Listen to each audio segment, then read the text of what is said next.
listen. Practice, speak. Practice makes you perfect. Welcome back to the Deep Dive, the place where we really try to cut through all the noise, dive deep into the information ocean, and pull out the exact language you need. That's right. We want you to sound effective, clear, professional in any virtual setting.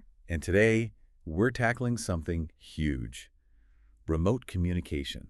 It feels like everyone's struggling with this, right? Oh, absolutely. It's not just about doing the work anymore. You have to be super clear about the how, the when, the why. It's so easy to get lost. You've got pings flying everywhere, jargon, those dreaded time zone mix-ups. Exactly. And look, the sources we've drawn from today, they're basically like an operational handbook. They give you this toolkit, specific language and protocols to just slice through all that confusion. Yeah. And this isn't just about, learning a few fancy words. It's about achieving operational clarity. It's about remote professionalism shown through the phrases you actually use. I love that. Operational clarity. Because when you lose that physical proximity, you have to replace it with intentional language. There's no other way. So our mission today is to give you, the listener, those specific business English phrases, the ones that turn vague ideas into clear, actionable steps. And we've structured this whole deep dive around the life cycle of remote work, haven't we? We have. We're starting with meetings mastering real-time communication. Then we'll tackle bridging those global time zone gaps.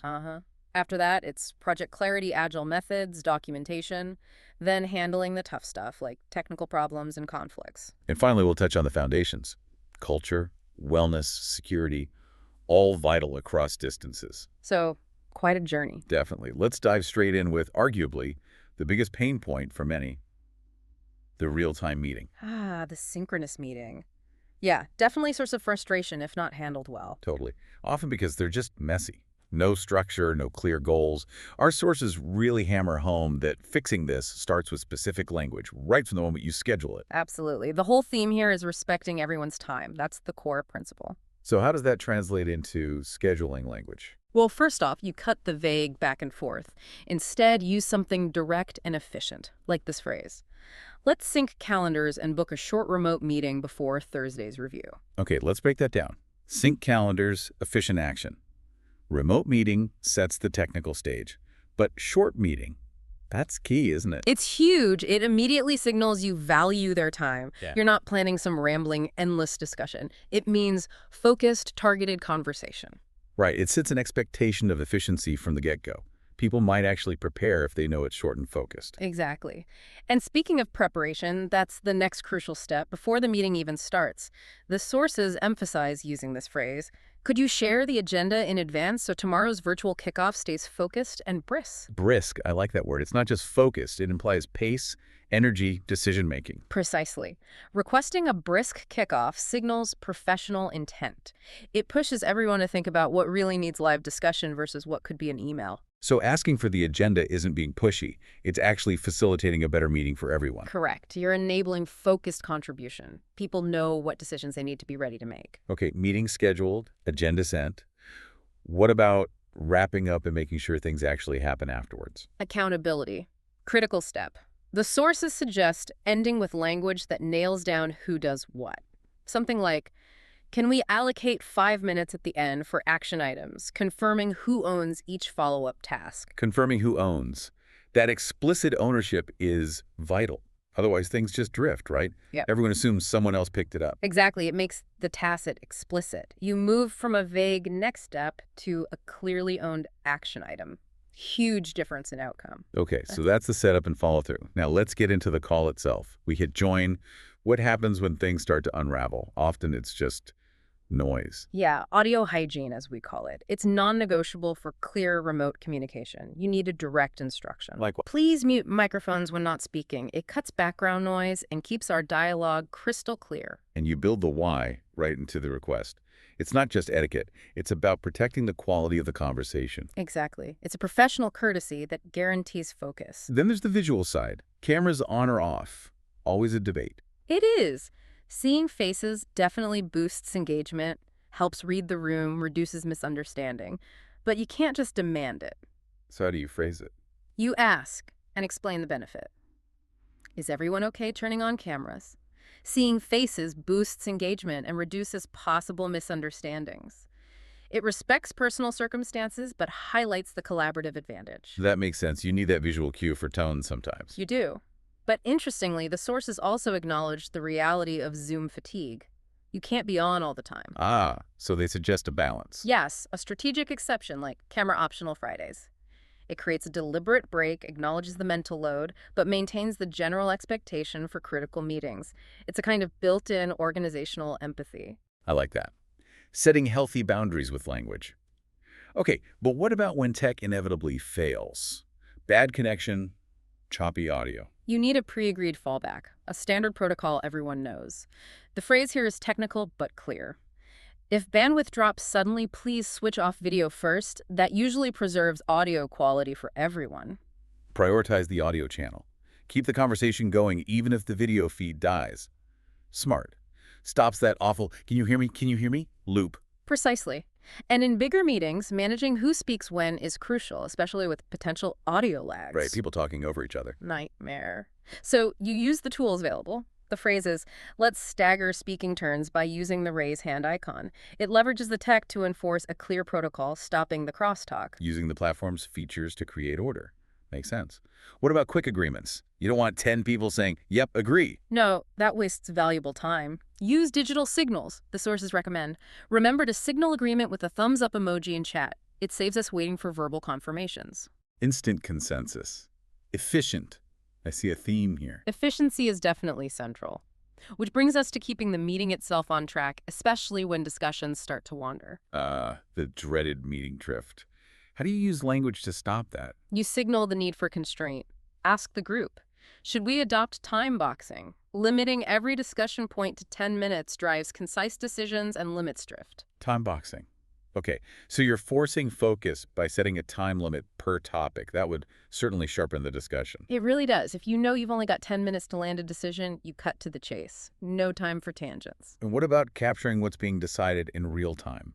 Shared live documentation is key. The phrase to use is, I'll compile live notes in a shared document, letting everyone tweak wording instantly and maintain collective accuracy. So the notes become a living artifact everyone contributes to, rather than one person's potentially flawed interpretation sent out hours later. Exactly. It ensures immediate alignment and accuracy. Okay, but life happens, right? Urgent client message. Kid walks in. Sudden realization. How do you handle those mid-call distractions without derailing everything? You need a protocol for that, too. A designated phrase, the sources suggest. If urgent matters arise mid-call, type parking lot in chat. We'll list them for later, ensuring we stay on topic. The parking lot. Okay, so you acknowledge it, capture it, but defer it to protect the current focus. That avoids that costly context switching. Precisely. Every switch fragments attention. The parking lot preserves the main thread. And one last thing on meetings. Connecting back to the human side. Right. Acknowledging the people behind the screens. The sources suggested a quick check-in. Could we start with a quick temperature check, asking each member to rate workload stress from 1 to 5 today? Interesting. A quick stress barometer. How does that help? Well, if half the team logs a 4 or 5, pushing for a rapid fire, high-pressure decisions might be counterproductive. Maybe you pivot to just sharing information, adjust expectations. It connects back to that remote professionalism. Understanding the human context impacts the work. Okay, real-time meetings handled. But what if real-time means 9 a.m. for you and 9 p.m. for your colleague in Mumbai? This brings us to phase 2, bridging global gaps. Ah, yes, the time zone challenge. It stops being just logistics and becomes a core communication hurdle. Your language has to explicitly manage geography. And the goal seems to be fairness, right? Avoiding burning out one part of the team. Absolutely. Fairness and finding reasonable overlap. The key phrase here defines that priority. Let's find overlap between New York and London hours so nobody must join before dawn. It's intentional scheduling, aimed squarely at minimizing burden. Makes sense. But how do you avoid the mistakes? The classic, did you mean my 9 a.m. or your 9 a.m.? There's one silver bullet phrase for this, according to the sources. Could you list meetings in UTC? Using a single reference stops time zone mistakes right away. UTC, Coordinated Universal Time, the global standard. Using that just eliminates the confusion entirely. Pretty much, especially around things like daylight saving time changes, which happen on different weeks in different places. Using UTC avoids that whole mess. You sidestep that annual scramble where Berlin changes clocks a week before Boston does. That's a huge friction reducer. And visualizing this helps too, I imagine. Definitely. Especially for recurring things. The sources suggest, I'll share a quick chart mapping, PST, EST, GMT, and IST, letting us see best slots at a glance. Making the abstract concept of time zones visual makes finding fair slots much easier. And speaking of fair, what about the burden of those late night or early morning calls? It shouldn't always fall on the same region. No, it shouldn't. That breeds resentment. The organizational recommendation is clear. Consider rotating meeting times monthly so no region bears the burden of midnight calls every cycle. So you build empathy right into the schedule cadence. It shows leadership gets it. Exactly. And this isn't just a suggestion. It should be formalized. The sources noted this should go into project planning documents. Our project charter now shows 2 default slots per phase. 1 morning GMT, 1 evening PST, ensuring fairness. Sets the expectation up front. Okay, so that's scheduling across zones. What about asynchronous communication? Emails, status updates. How do time zones impact those? The delays get amplified. A small slip in one time zone can cascade into a major delay in another. Right, so you need to communicate changes fast. Aggressively fast. The mantra is, when deadlines shift, flag them early. Time zone gaps can turn a 1-hour slip into a full day delay. Think about it.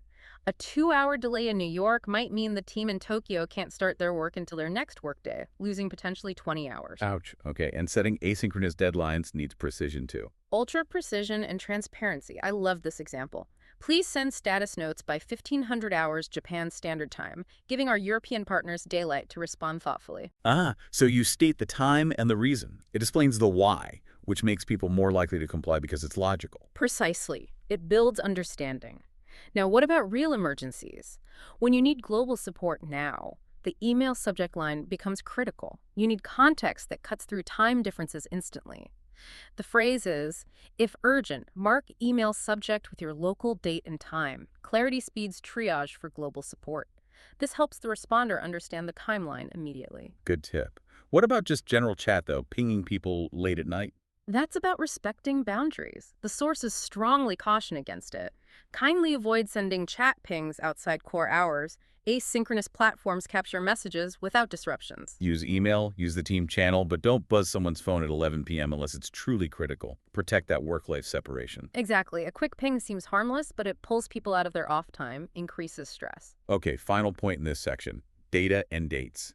The classic MMDD versus DDMM nightmare. Oh, the source of so many headaches? Shipping things a month early or late. I've seen it too. How do you fix it with language? 2 ways. First, standardize the numeric format if you must use it. I'll clarify date formats as DDMMYY to dodge 04/5 confusion between American and European readers. Provides clear standard. And DDMMYY. But honestly, for zero ambiguity, especially with international teams, the best advice is remember international audiences, spell dates as June 19th, 2025 to dodge day-month confusion. Spell out the month, June 19th. Can't misinterpret that. Simple but effective. It really is. And one last tiny but crucial detail often missed. Go on. Daylight saving time. It starts and ends at different times globally. You have to specify. The sources insist. Please specify daylight saving status since clocks change at different weeks across hemispheres each spring.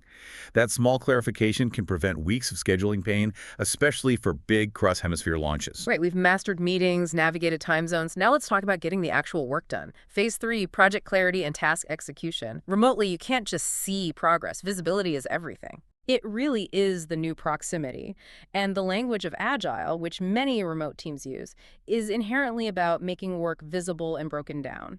But you have to be hyper-specific remotely. So, starting a sprint or project, how does the language set that up? It focuses on small, actionable pieces with clear ownership. The starting phrase is straightforward. Let's break the sprint into small tasks and assign owners by end of day. Granular accountability right away makes big tasks feel less daunting. And that needs to be visible to everyone, not just in someone's head. Absolutely. Could you log each to-do in the tracker so we keep priorities visible and avoid overlap? The shared tracker, Jira, Asana, whatever you use becomes the single source of truth.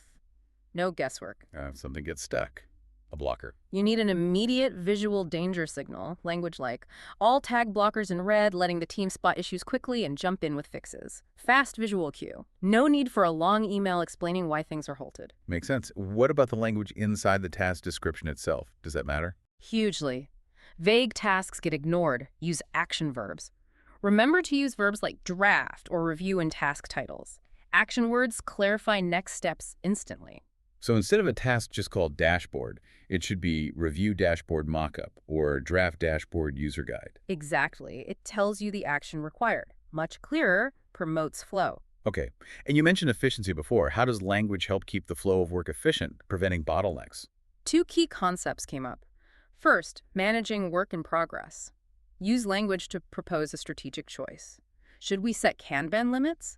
Capping work in progress helps us focus and prevents half-finished items piling up. Kanban limits. So limiting how many tasks can be in progress at once. Right. Critical remotely because you don't have that physical whiteboard showing someone's overloaded. It forces completion before starting new things, reduces multitasking chaos. And the second concept? Tactical efficiency. Can we batch similar microtasks together? Bundling them saves context switching and cuts cognitive load. Batching. Grouping similar things like responding to emails or reviewing code snippets instead of jumping between wildly different tasks. Exactly. It helps maintain that flow state, which context switching destroys. And one more for the developers. For transparency, let's link every commit message to its ticket ID, uniting code history with planning artifacts. Bridges the code reality with the project plan. Got it. Okay. Shifting gears slightly to documentation. In a remote world, good docs are gold, bad docs are, well, a nightmare. They're the institutional memory. Vague instructions lead to endless clarification loops, totally stalling progress. So what's the golden rule for writing remote-friendly instructions? Readability and structure. Keep it simple.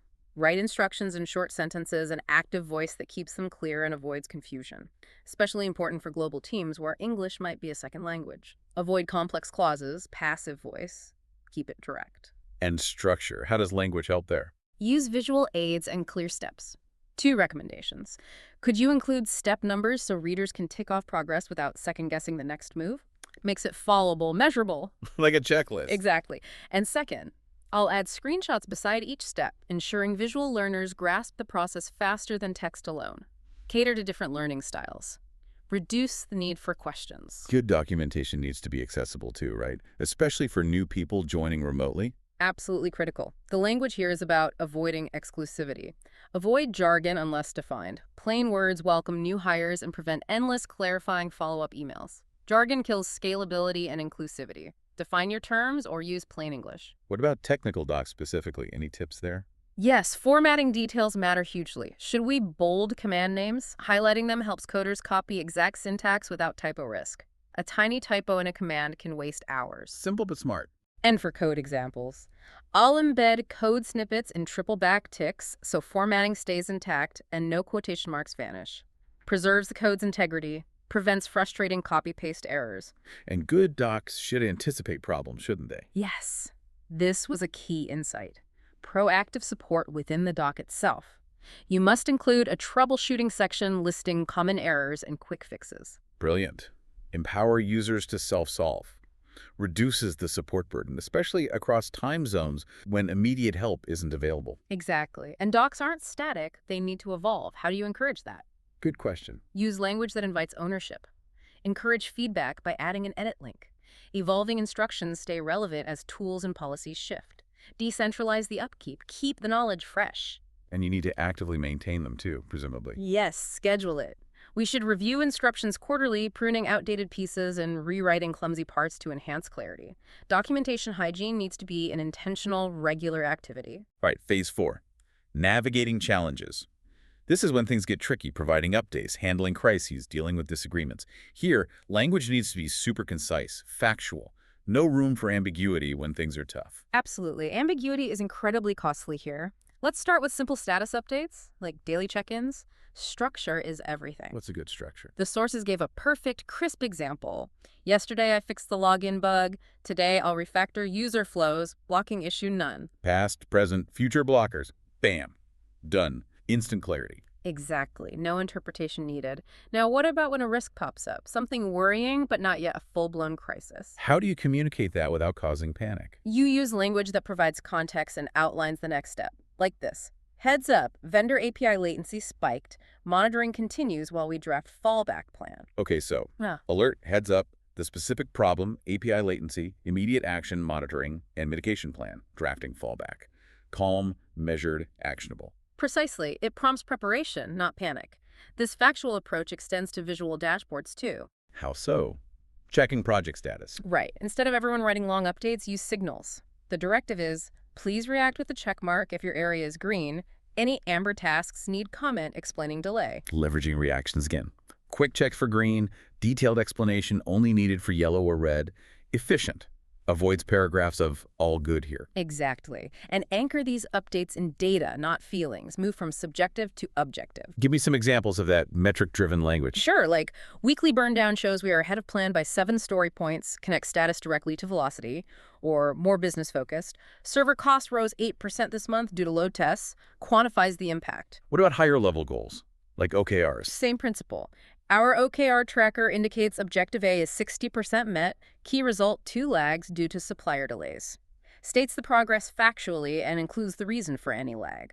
Crucial context. Okay, shifting from status to actual crisis. Server down, system broken, language becomes critical. Absolutely deadly if ambiguous.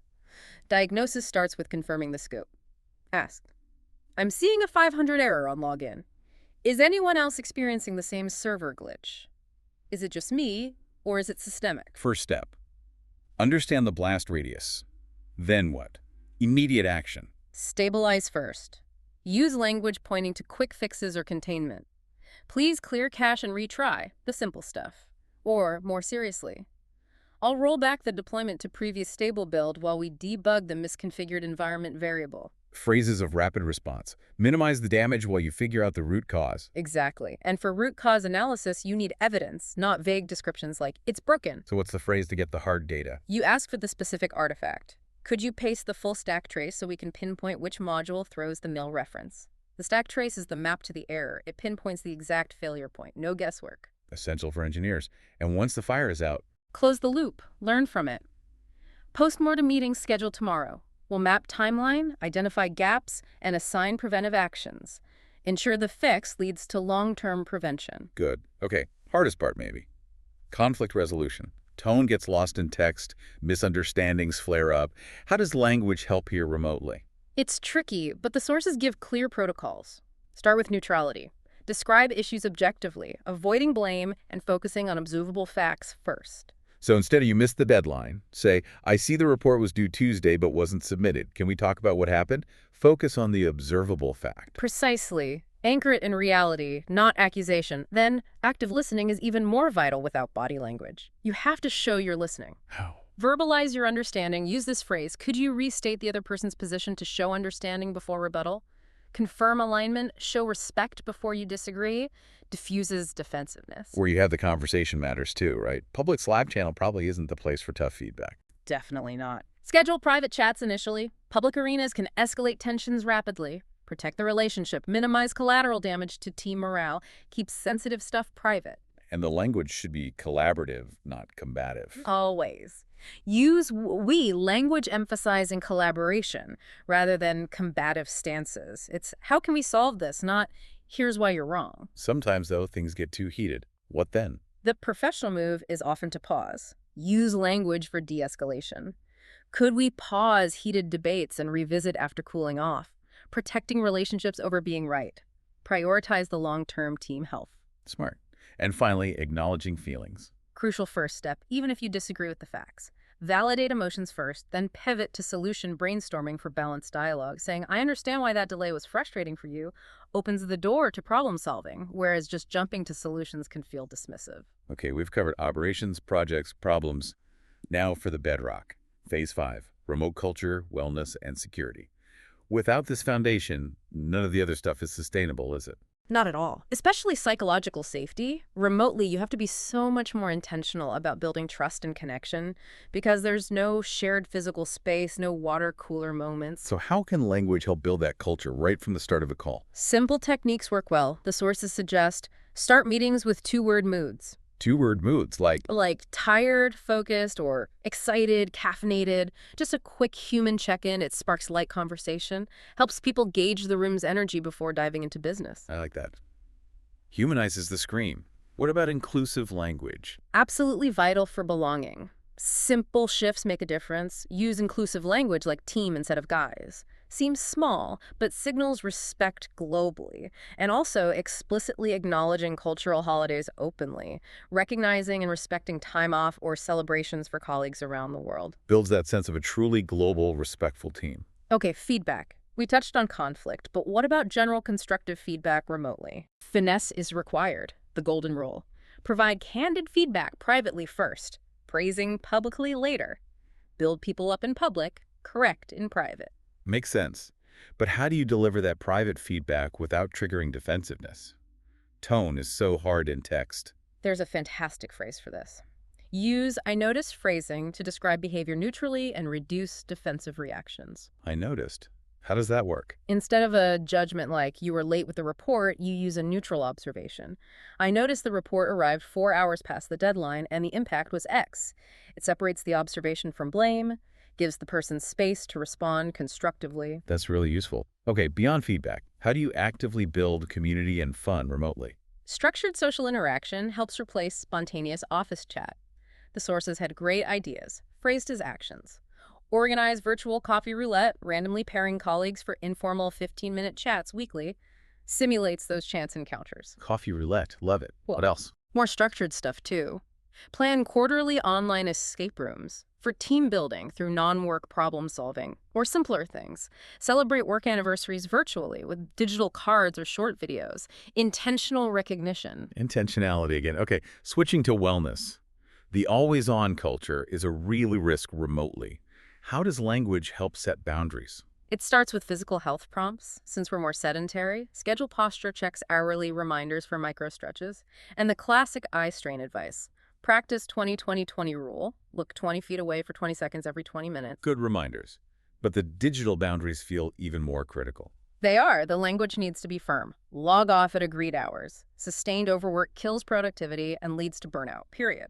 And protect home life. Turn off badge notifications after dusk. Constant pings blur home boundaries and lengthen stress cycles. A specific action tied to mental health. And leadership needs to walk the walk, right? Absolutely. This phrase is powerful because it targets leadership behavior. Could leadership model healthy hours by scheduling messages to send next day instead of midnight? Seeing leaders respect off hours sends a huge signal. It builds trust, reduces pressure. Sets the true cultural norm. What about protecting focus time and encouraging actual breaks? Protect deep work.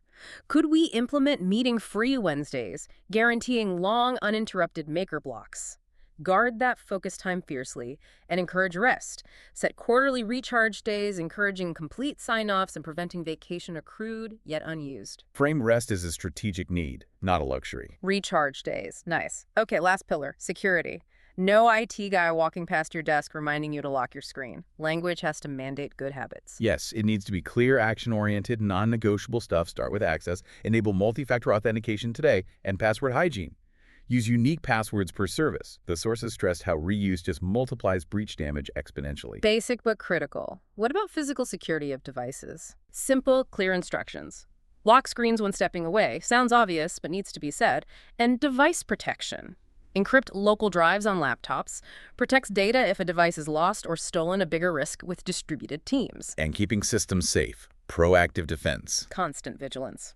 Update software patches promptly.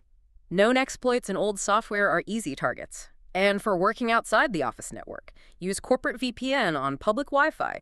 Encrypted tunnels shield traffic from snooping hotspots. Mandatory language for safety. Final point, sharing data securely. Control the lifespan of shared info.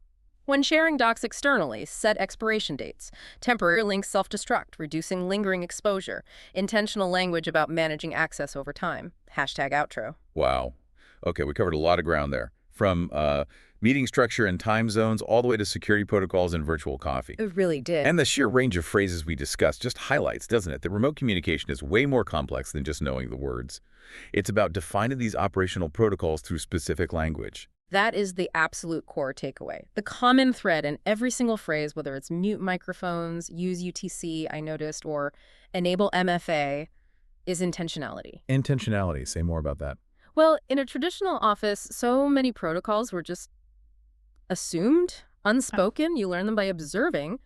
Remotely, you can't assume. You have to verbalize the rules, the expectations, the processes. So mastering these phrases isn't just about sounding good. It's about mastering asynchronous trust and operational clarity. You're making the implicit explicit. Exactly that. You're defining the how and the why for every interaction, leaving less room for confusion or friction. We've tried to give you, the listener, a comprehensive toolkit today. From high-level policies like rotating meeting burdens down to the exact words for reporting a server error. Right. So here's a final thought, a challenge for you listening. Think about your own remote team. Every team has those unwritten rules, those assumptions inherited from office life, right? Like maybe everyone just knows that Bob handles the weekly report, or that you shouldn't bother Sarah before 10 a.m. Those things that cause confusion when someone new joins or when things get busy. Exactly. Those are friction points born from unspoken assumptions. So the challenge is, pick one of those unwritten, assumed protocols in your team right now, something that causes even minor confusion or inefficiency. Okay. And then, using the principles we discussed, craft the perfect, intentional phrase to define it clearly. Turn that vague assumption into a crisp, operational instruction or protocol. Find the friction, name it, and then fix it with one powerful, intentional phrase. What's one process you could clarify today? That's a great challenge. Turning assumptions into clear language. That's the deep dive for today. Go make your remote conversations more intentional. Welcome to the Deep Dive.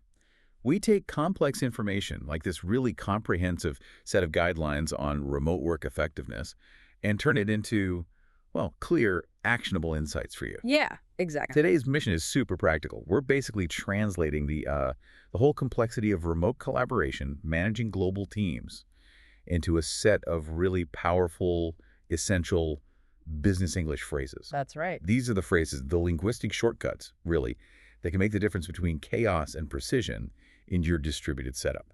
And we've got a fantastic stack of source material here. It's basically a guide to best practices covering everything from virtual meetings, time zones, project management, even technical docs, and importantly, wellness. Right. What makes this material so good, I think, is that it doesn't just give principles, it gives you the exact language, the ready-to-use phrases you need to actually implement those principles and make them stick. So we're extracting and, analyzing that specific language that fosters efficiency, clarity, and a positive remote culture, turning good intentions into actual standard procedure. That jump from just having a principle to actually having the phrase to use, that feels like everything, doesn't it? It really does. Because if you can't say it clearly, it just won't happen consistently across maybe 4 different time zones. Absolutely. So our focus today is really giving you, the listener, that definitive linguistic toolkit. We want to move beyond just basic greetings or small talk. Yeah, the simpler. To mastering the language of complex collaboration,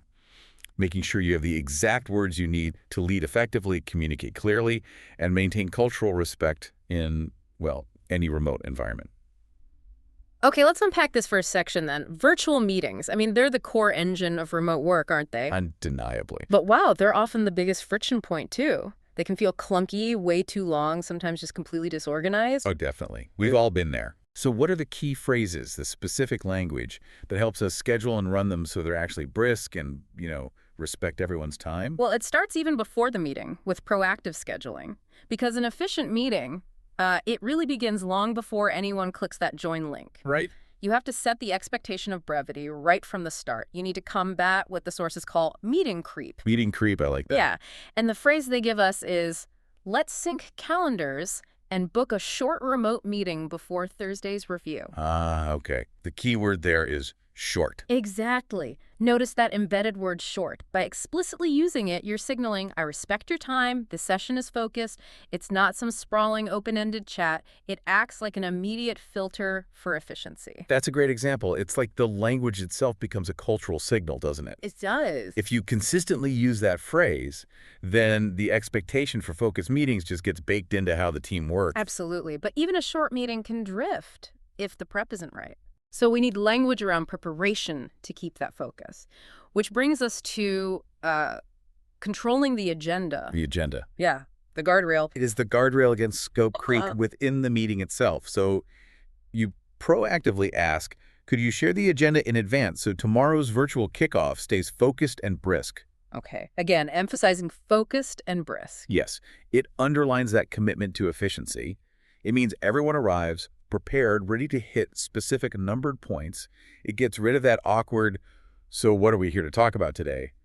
Preamble. Yeah, it gets straight into it. And then when you're closing the meeting, The language needs to drive actual, concrete, accountable output. Right, so turning all that discussion into clear ownership. Precisely. You need language that confirms who owns what and defines the follow-up right there and then. Something like, can we allocate 5 minutes at the end for action items, confirming who owns each follow-up task? Okay, that's direct. It ensures the talk leads directly to next steps. Crucial tasks don't just vanish into a vacuum because the assignment was vague. We see this a lot, don't we?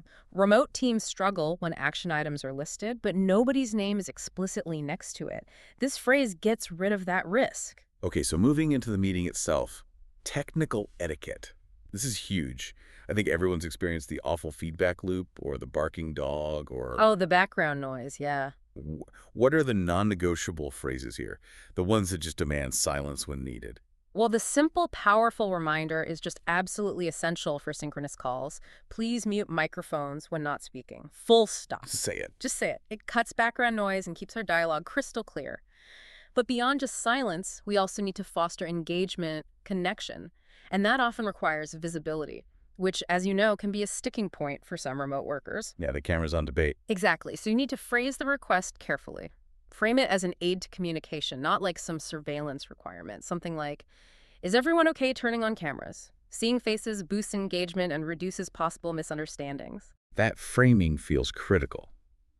You're reminding people that those nonverbal cues, the head nods, the look of confusion and enthusiasm, they matter more remotely, don't they? They matter hugely more. Seeing faces helps build trust. It ensures the message lands right, especially if you're discussing something sensitive. Yeah. Exactly. I mean, what is it? Nonverbal communication is something like 55% of the message. Without it, everything just becomes way more ambiguous. Okay, but then you have the opposite problem. Everyone jumping in and talking over each other when the conversation gets lively or, intense. Which is acoustically a disaster in video calls, right? Total mess. So that's where you use language to introduce a bit of structure. The phrase for maintaining order is, let's stagger speaking turns by using the raise hand icon. Using the tech. Yeah. This prevents crosstalk and keeps conversation smooth. It leverages the platform's own features to create a polite queue. And then we have to handle tech failures proactively.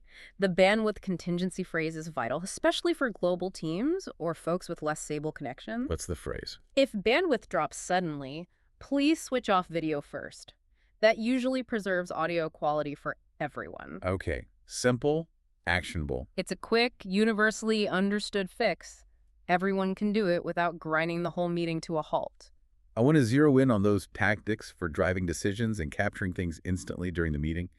It's about cutting out those wasted minutes, like waiting for everyone to say yes verbally or having to double-check things later. Yeah, this is where we can apply some agile thinking to the communication itself. One really good efficiency tactic suggested in the material is asking, should we adopt time boxing? Time boxing. Yeah. Explain that quickly. Sure. It just means setting a strict time limit for each discussion point. So the phrase is, limiting every discussion point to 10 minutes drives concise decisions and limits drift. Okay, 10 minutes. That's quite ruthless. It can be, but it forces you to move past endless discussion towards a defined conclusion. And for getting quick alignment, without needing everyone to unmute and chime in, we use the simple shortcut. Remember to signal agreement with a thumbs up emoji in chat. It saves us waiting for verbal confirmations. The emoji confirmation. It's a super efficient way to just take a quick temperature check on alignment, especially with a larger group. Wait a second, though. That specific phrase, thumbs up emoji for confirmation, while efficient, doesn't it risk maybe alienating people who prefer verbal validation? Or does it set an expectation that you have to be constantly watching the chat instead of the speaker? That's a really crucial point about psychological comfort, actually, and that's why the way you phrase it is key. How so? You introduce it as a suggestion or a reminder, remember to signal agreement, Yep. implying it's an efficiency tactic for certain situations, not some rigid, permanent rule. For big decisions needing real buy-in, yeah, you'd still want verbal consensus. But for those micro-alignments, confirming a date, agreeing on a tool choice, the emoji is just a quick signal. It respects the meeting flow. The sources actually emphasize that teams should probably agree beforehand on what types of decisions are okay for silent confirmation versus needing verbal agreement. That makes a lot of sense. Yeah. Okay. And then for post-meeting capture, the language needs to be super transparent, right? Making sure that collective memory is accurate and gets shared immediately. Yes, exactly. You announce your plan clearly. I'll record the session and circulate the link afterward. And for that real-time accuracy, avoiding the classic waiting 3 days for minutes problem. Which happens all the time. All the time. You state, I'll compile live notes in a shared document, letting everyone tweak wording instantly and maintain collective accuracy. So everyone's building it together, live. Yes. Maximizes accuracy, builds shared understanding collaboratively. Oh, and another good tip from the sources. If urgent but non-agenda things pop up mid-call, the protocol is to just type parking lot in the chat, maybe list the item to make sure the main focus isn't derailed, but it's not forgotten either. Good one. Okay, before we move on from meetings, we have to touch on setting the right tone. Remote work can sometimes feel really transactional, can't it? Overwhelmingly so, sometimes. But we're still dealing with people, often under different pressures. Absolutely. That warmth and empathy, they get lost so easily in the digital void. So we have to use language quite explicitly to bring them back. How do we do that? Well, starting with empathy is key. A phrase like, could we start with a quick temperature check, asking each member to rate workload stress from 1 to 5 today? Oh, interesting. A quick number. Yeah, it acknowledges the human behind the screen, gives you a quick, data-driven way to gauge the collective bandwidth or stress level. And honestly, simpler etiquette still goes a long way. Like what? Just reminding people, please greet everyone before diving into agenda. Warmth sets a positive tone for online calls. It's just that deliberate moment of connection before you switch into task mode. And that transition from sort of personal presence to global logistics, that's precisely what we need to tackle next. It's fascinating, actually, how much of the communication guidance here is purely about managing geography, the global clock. Yeah. Remote work pretty much means global work these days, right? Yeah. And our language just has to reflect that awareness. If you don't use intentional, time-aware language, you, maybe unintentionally, create really unfair burdens on people. That idea of scheduling fairness, it feels paramount. You just can't have one region always stuck with a 3 a.m. meeting while another gets prime working hours. That's a recipe for burnout and resentment, isn't it? It's a fast track, yeah. So we need phrases specifically designed to find that reasonable synchronous time, the bit that maximizes overlap fairly. For instance, let's find overlap between New York and London hours, so nobody must join before dawn. Explicitly mentioning before dawn. Exactly. It focuses directly on respecting sleep cycles, well-being. It frames the scheduling challenge around human needs, not just what the calendar tool spits out. Or if you're checking feasibility for one person or location, you phrase it as a sensitive question, acknowledging their geography. Is Thursday at 8:00 Mexico City too early for you? That still leaves Shanghai team's room after lunch. It shows you've done your homework, but you're still checking the human impact. And beyond just checking once, the whole system needs to be equitable over time, doesn't it? We can't let that time zone tyranny just settle in permanently. Absolutely not. The recommended strategies use language that defines rotation and predictability. The sources suggest phrases like, consider rotating meeting times monthly so no region bears the burden of midnight calls every cycle. Makes it systemic, shared. Right. Or, alternatively, establishing clear, predictable protocols helps too. Let's use 2 default slots per phase. 1 morning GMT, 1 evening PST, ensuring fairness. These phrases are crucial because they standardize the behavior, they remove the need for constant negotiation and the potential awkwardness around it. Standardization of the time reference itself is also huge, isn't it? Using local times is just asking for trouble, especially with daylight saving. Oh, massive confusion potential. DST changes happening at different weeks across the world, or maybe not at all in some places. Yeah. That's where the universal reference comes in. It prevents what the sources nicely call temporal miscommunication. You have to use non-local markers. The phrase is, could you list meetings in UTC? Using a single reference stops time zone mistakes right away. UTC. Coordinated Universal Time. That's the anchor. That's the anchor. And to help our globally distributed brains even more, the idea of visual aids is key. You can offer. I'll share a quick chart mapping PST, EST, GMT, and IST, letting us see best slots at a glance. Or even simpler, just adding a world clock widget to the dashboard. Little things that help. They really do. And crucially, acknowledging the time distortion factor. Please specify daylight saving status since clocks change at different weeks across hemispheres each spring. That one little clarification can prevent a whole team being an hour late for something critical. Okay, so when you can't meet synchronously, which, let's face it, for global teams is probably most of Every it, time, yeah. asynchronous respect becomes the absolute rule. And this means setting expectations, setting deadlines thoughtfully, really acknowledging that the sun's rising for someone else just as it's setting for you. Precisely. You have to time your request to actually enable a response during their daylight hours. Give your colleagues operational time, not just reading time. So a phrase like, please send status notes by 1500 hours Japan Standard Time, giving our European partners daylight to respond thoughtfully. That's very intentional, isn't it? Highly intentional, respectful, and it ensures the work keeps flowing. And conversely, we have to protect focus time. The rule here is, kindly avoid sending chat pings outside core hours. Asynchronous platforms capture messages without disruptions. Okay. Non-urgent pings. They should really be scheduled to land during the recipient's workday. Most platforms have a schedule send function now. Use it. I think sticking to that last rule, no pings outside core hours, is probably one of the hardest things for remote teams, isn't it? Because the moment a thought pops into your head, you just want to get it out there. It is difficult. It requires real discipline. But that's why the language frames it as a directive focused on the outcome, avoiding disruption. Right. It reminds the sender, hey, your immediate thought transfer might be blowing up the receiver's personal time or their rest time. It reinforces those boundaries we talked about needing to establish. And those time zone gaps, they introduce significant project risks if plans shift unexpectedly. How do we articulate that risk proactively? What's the language? It's what the sources call the process protection warning. When deadlines shift, flag them early. Time zone gaps can turn a 1-hour slip into a full-day delay. Wow, a full day. Easily. A tiny slip-up on a Friday afternoon for a U.S. team might mean the Asia-Pacific team loses their entire Monday morning just waiting for clarification. We also need to smooth out basic cultural friction points, which is why clarifying date formats is surprisingly necessary. Oh yeah, the classic month-day confusion. Exactly. We take it for granted how formats differ. So the phrase is, I'll clarify date formats as DDMMYY to dodge confusion between American and European readers. Although, honestly, for global audiences, maybe just spelling it out like June 19th, 2025 is safest to avoid any mix-ups. It's point. This level of explicit, clear business English, it just removes those needless little friction points that add up. Okay, here's where, for me, it gets really interesting. We're moving from just talking about the work to actually managing the doing of the work. And the language here, it shifts, doesn't it? It becomes more technical, much more action-oriented, and super transparent. If remote work relies heavily on async, this is the language that keeps the gears turning without constant check-ins. That's exactly right. The focus here is all about reducing ambiguity and making accountability visible. That's paramount when you don't have that physical oversight of a co-located team.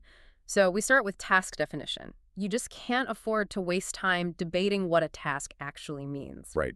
Task titles can't be these vague nouns like marketing strategy. They need to demand an immediate, measurable action. Which is why we enforce the language rule. Remember to use verbs like draft or review in task titles. Action words clarify next steps instantly. So draft Q3 marketing strategy is much clearer than just Q3 marketing strategy. Got it. We also need to define the scope and ownership clearly right from the planning stage. Let's break the sprint into small tasks and assign owners by end of day.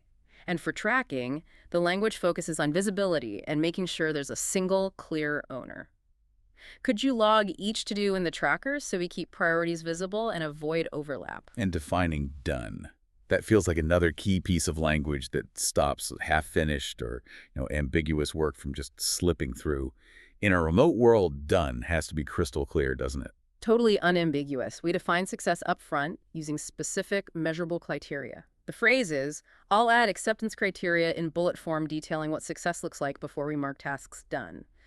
These criteria remove subjective judgment. And furthermore, we need metric language to understand the effort involved too, asking teammates to please estimate each task using story points during planning. Okay, hold on. For listeners who maybe aren't steeped in agile methods, what exactly are story points, and why are they particularly essential for distributed teams? Good question. Story points aren't ours, okay. They're relative measures. They capture complexity, risk, and effort all bundled together. Relative measures. Yeah. And they're crucial for distributed teams because trying to estimate work in raw hours, well, it gets easily skewed, right? Time zone differences, maybe someone's feeling stressed, cultural differences in how people even estimate time. Right. Story points kind of abstract all that away. They let global teams forecast their capacity based on relative effort, which usually leads to much more predictable and balanced workloads across different regions. Okay, that makes sense. So moving on to transparency around status, risk, alerts. This feels vital in a remote setting where you can't just glance over someone's shoulder or overhear a conversation that signals trouble brewing. The language here has to use immediate high alert signals.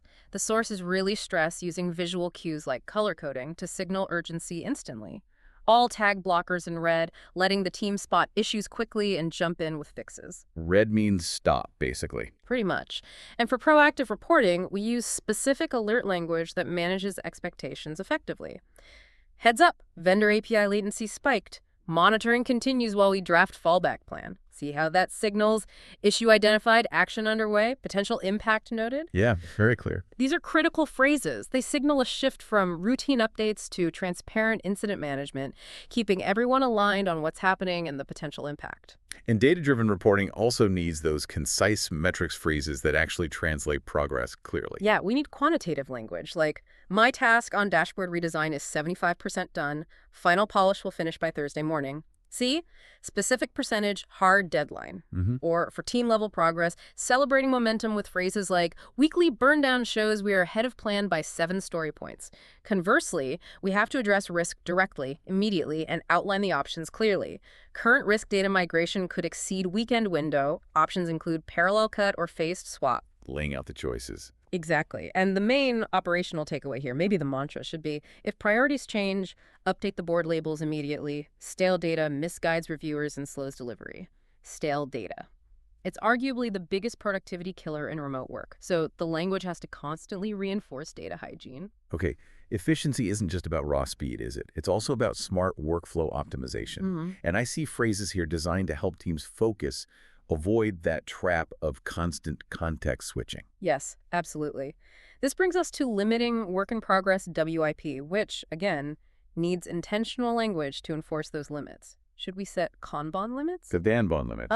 Unpack that one too. Sure. A Kanban limit, or often YIP limit, simply means setting a ceiling, a maximum number of active tasks that any one person or the team as a whole can work on at the same time. Why? Because the language capping work in progress clearly communicates the priority.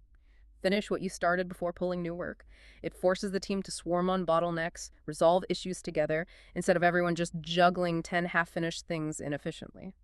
Forces collaboration on blockers. Exactly. We also boost efficiency by batching similar work. Can we batch similar microtasks together? Bundling them saves context switching and cuts cognitive load. And finally, to reinforce momentum and team spirit, which is crucial when you're distributed, we have the celebratory language. Like what? Simple stuff. We should celebrate task completion in chat with quick high-five gifs. It just keeps the energy positive, makes progress visible across all the channels. And this focus on asynchronous work raises a really important question. How do we make sure our documentation, which is basically the institutional memory, the knowledge base of a remote team, is robust, easy to digest, and super precise? Yeah, because you don't have that spontaneous ask the person next to your advice anymore, do you? Everything important has to be captured clearly in writing. Exactly. It requires a specific vocabulary, one focused on clarity and instructional integrity. When you can't physically walk over and show someone how to do something or point at their screen, the written instructions need to be flawless, right? Instantly usable. What are the core rules, the language rules, for clear instructions in a remote context? Simplicity and active direction are absolutely key to cutting down ambiguity. So the rule is, write instructions in short sentences in active voice that keeps them clear and avoids confusion. Avoid that passive voice that can sometimes obscure who's supposed to do what. And crucially, you have to eliminate friction before a colleague even starts the work. You do that by stating. State any prerequisites up front. Missing tools or access rights halt progress before real work even starts. That one little phrase can save hours of needless back-and-forth emails. That's a huge time saver. And we also need to make sure we're welcoming global team members, new hires, by avoiding that kind of gatekeeping language that relies on insider knowledge or jargon. Absolutely critical. The rule is simply, avoid jargon unless defined. Plain words welcome new hires and prevent endless clarifying follow-up emails. If you absolutely have to use a complex technical acronym, fine, but define it parenthetically the very first time you use it. Good practice. And recognizing that people learn differently, especially remotely, you explicitly promise visual support where helpful. I'll add screenshots beside each step, ensuring visual learners grasp the process faster than text alone. Good documentation should always offer multiple ways in, right? Multiple ways to absorb the information. Makes sense. Now, for technical teams, folks dealing with code, configurations, system errors, the language needs to protect the integrity of the format itself, doesn't it? Yeah. Because a single missing quote mark or a space could break everything. Precision is absolutely paramount there. So we use intentional formatting language. For command lines, the suggestion is, should we bold command names? Highlighting them helps coders copy exact syntax without typo risk. Little visual cues. Exactly. And for snippets of code or configuration files where whitespace and special characters are critical, the instruction is, I'll embed code snippets in triple back ticks so formatting stays intact and no quotation marks vanish. This just ensures that whatever platform you're using renders the code exactly as intended. Okay. And what about the specific dialogue used when you're debugging something remotely? Yeah. You can't just lean over the desk and look at their screen. You need specific data, right? The dialogue has to focus on requesting precise data points.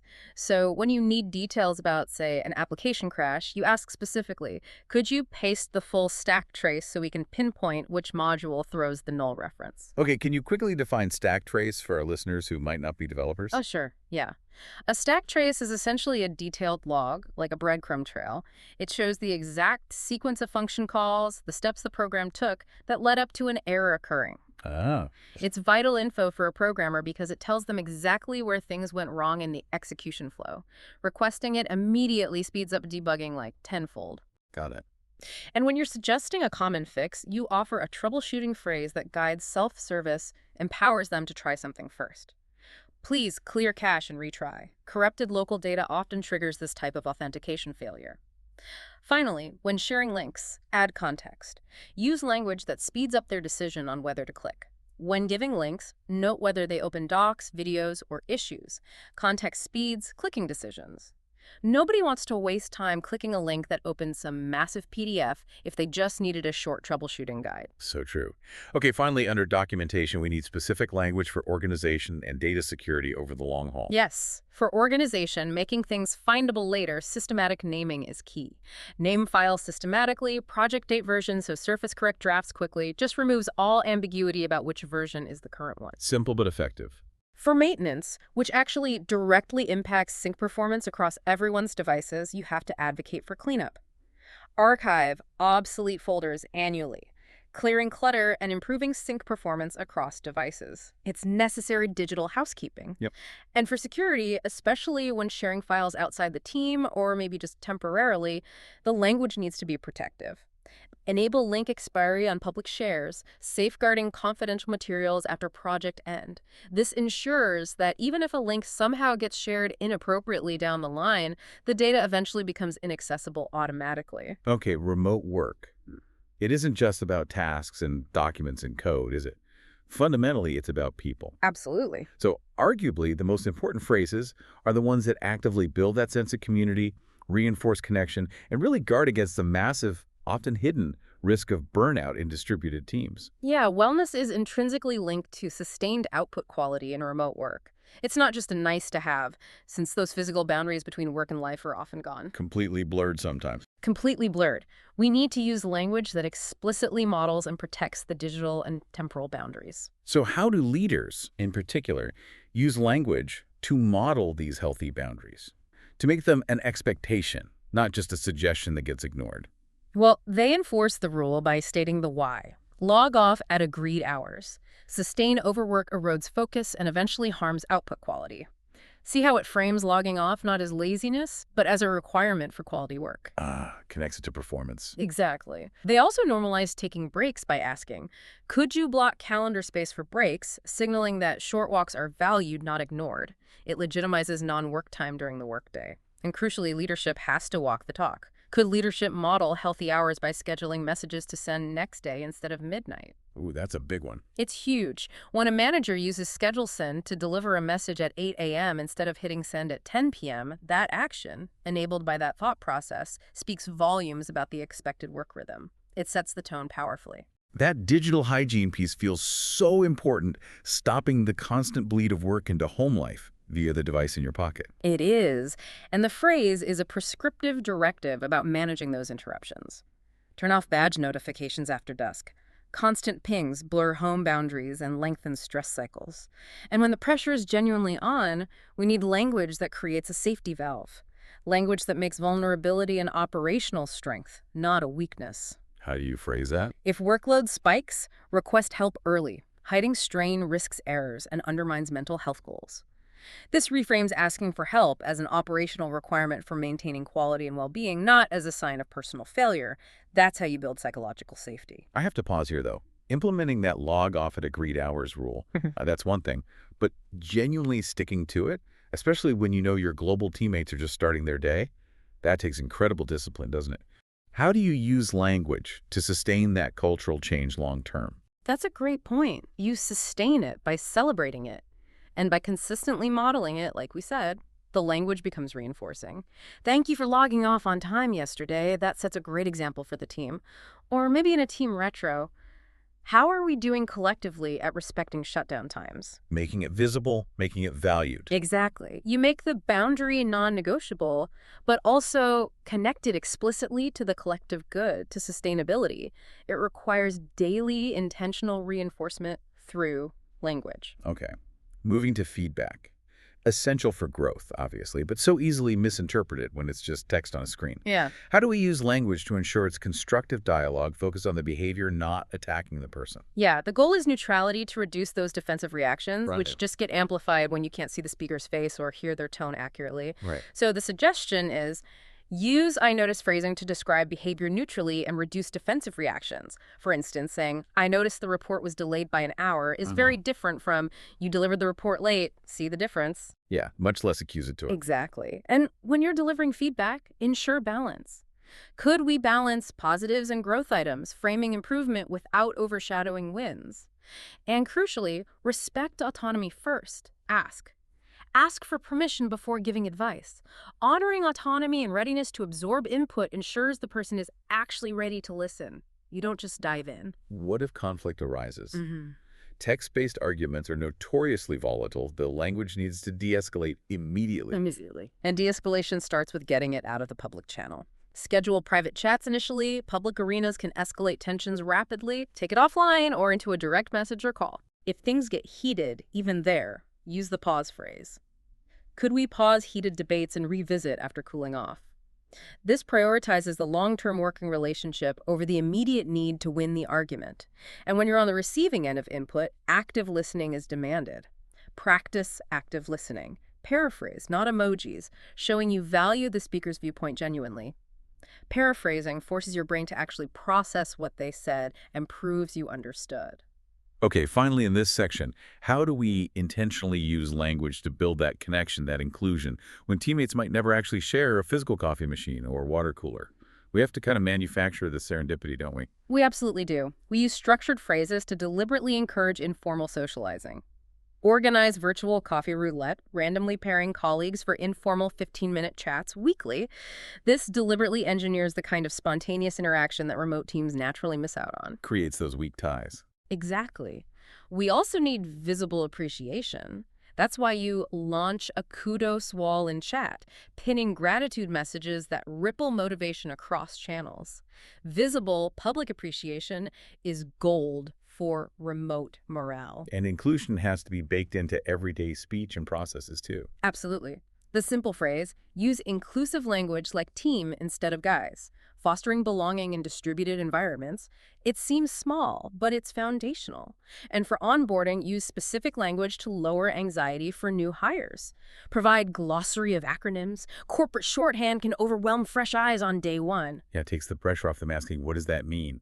100 times. Exactly. The new hire doesn't want to feel stupid asking what all the internal jargon means. Providing that language tool up front just removes that anxiety and helps them get productive faster. Okay, finally, let's zoom out to the underlying framework. The essential, non-negotiable, operational, and security phrases that really safeguard the entire remote operation. Because without this foundation, frankly, efficiency and trust just crumble. In a remote setup, every single individual's language around security needs to be treated like a directive, not just a suggestion. Right.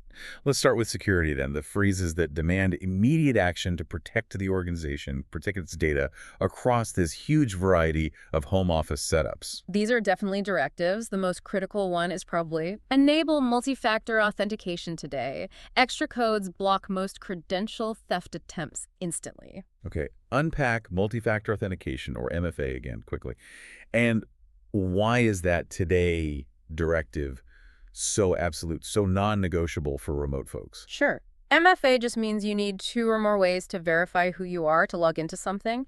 Usually it's your password plus a code sent to your phone or from an authenticator app. Got it. And it's non-negotiable because those remote endpoints, people's laptops, their home Wi-Fi network, they are inherently less secure, less controlled than a corporate office network.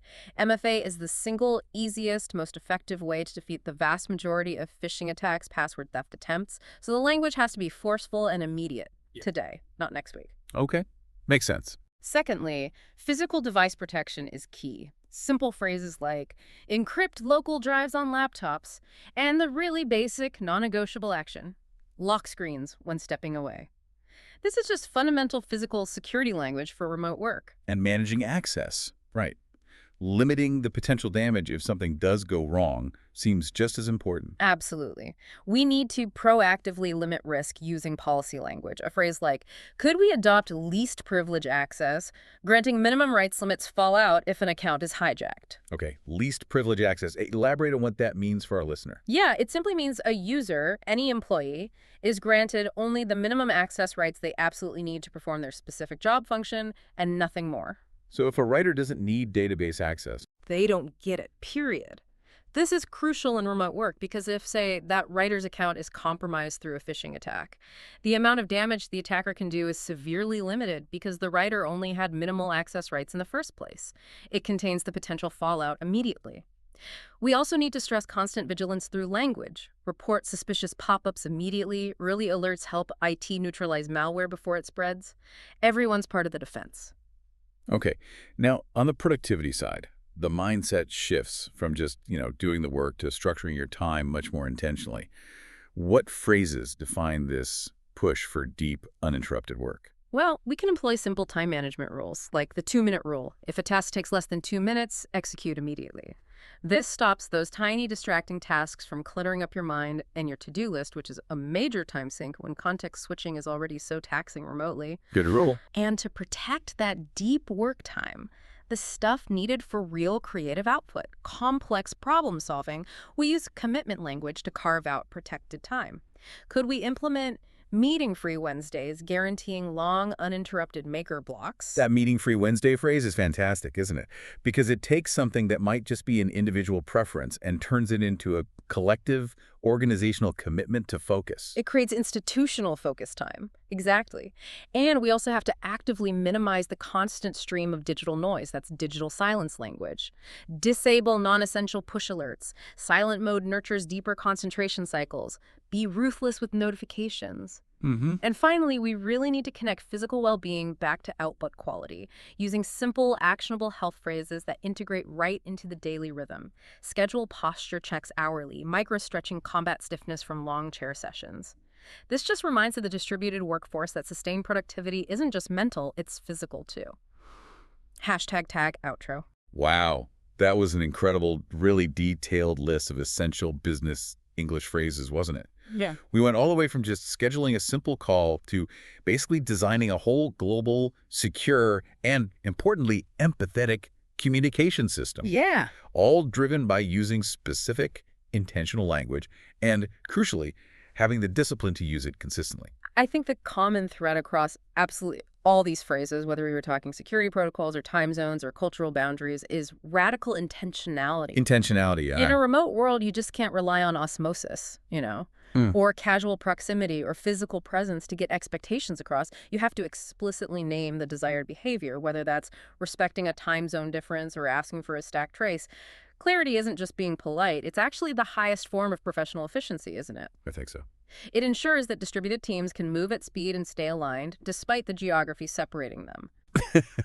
We saw such a huge emphasis on documentation and async communication, specifically because of that global, often non-overlapping nature of remote work. So here's a final thought for you, the listener. If you only have 1 hour of precious synchronous overlap with a key global teammate each week, which 3 specific phrases from everything we've covered today would you choose to maximize the value of that single hour, ensuring the rest of the asynchronous week stays incredibly productive? That's a challenge for your next deep dive, really synthesizing these language tools for maximum global impact. Fair. Well,